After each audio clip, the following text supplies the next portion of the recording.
এ যেন রহস্যে ভরপুর এক সাউথ সিনেমাকেও হার মানাবে। কলকাতা রবীন্দ্রনগর থানা এলাকার একটি জিন্স ওয়াশ কারখানায় মোবাইল ফোন চুরির অপবাদে এক শিশু শ্রমিককে উল্টো ঝুলিয়ে বিদ্যুতের শক দেওয়ার ভিডিওটা ভাইরাল হয়েছিল আগেই।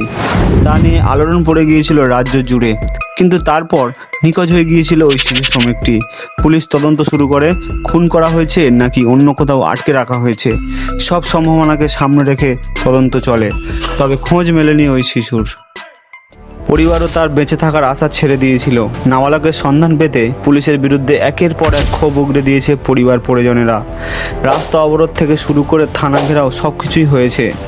কিন্তু ওই পরিস্থিতিতে 30শে মে ওই ঘটনার 40 দিন নিখোঁজ থাকার পর শিশুটি অবশেষে বুধবার বিকাল 5টা নাগাদ ইসলামপুরের বাড়িতে ফিরে আসে। এই খবর ছড়িয়ে পড়তেই মানুষের ভিড় জমতে থাকে ওই বাড়িতে। কোথায় ছিল, কিভাবে বাড়ি ফিরে এসেছে, এসব প্রশ্নই তখন সবার মুখে।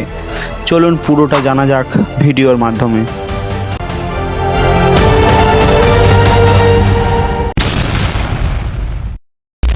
পরিবারের আর্থিক অনটনের কারণে শিশুটি টাকা রোজগার করতে বাধ্য হয়েছিল।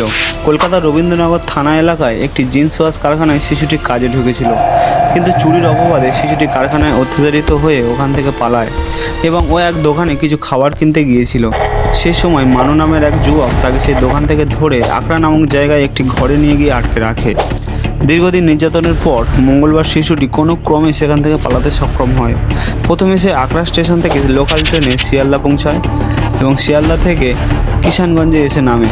প্ল্যাটফর্মে সারা রাত কাটানোর পর সকালে এক ব্যক্তির থেকে 10 টাকা নিয়ে পুরি খেয়ে পায়ে হেঁটে বাড়ির উদ্দেশ্যে রওনা দেয় এবং সন্ধ্যা নাগাদ বাড়িতে পৌঁছায় ওই নাবালক।